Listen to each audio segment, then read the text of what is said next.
Hello বন্ধুরা, চলে আসলাম নতুন একটা ব্লগ নিয়ে। আমি পৃথা আর আপনারা দেখছেন মৌদি ব্লগস। আজকের ভিডিওটাতে মা মৌকে নিয়ে যাচ্ছিল দ্বীপের কিছু জিনিস নিয়ে আসার জন্য।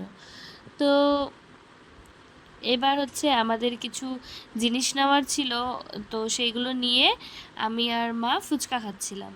তো মাদারিহাটের এই দোকানটাতে ফুচকা এত টেস্টি বানায়, তো জাস্ট অসাধারণ। তো তারপর আমাদের সব কাজ করতে করতে অলমোস্ট সন্ধে হয়ে গিয়েছিল এবং তাড়াতাড়ি আমরা ফুচকা খেলাম। তারপর বাড়িতে ফেরবার সময় বিরিয়ানি প্যাক করে বাড়িতে নিয়ে চলে এসেছি। তো টেস্টি টেস্টি বিরিয়ানি রাত্রেবেলা এসে খেয়েছি এবং ফেরার পথে আমি আমার দাদন বাড়িতে এসে ঢুকেছিলাম। তখন দেখলাম দিদন আমার মায়ের জন্য এত কিছু প্ল্যান করে রেখেছে। কারণ আমার মায়ের দুটো বার্থডে সেলিব্রেশন হয়, একটা হচ্ছে ইংলিশ ডেটে, একটা হচ্ছে বাংলা ডেটে।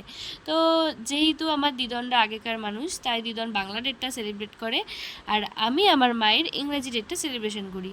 তাই আমার মা আমার মায়ের দুই মায়ের থেকে দুই রকম দিনে বার্থডে সেলিব্রেশন পায়। তো অলমোস্ট হ্যাপি ওম্যান। তো যাই হোক, দিদন এইভাবে বার্থডে সেলিব্রেট করেছিল। তো তারপর আমরা ওই বার্থডে কেক টেক খেয়ে বাড়ি ফিরে চলে এসেছি। তো টাটা, দেখা হবে আবার নেক্সট ভিডিওতে।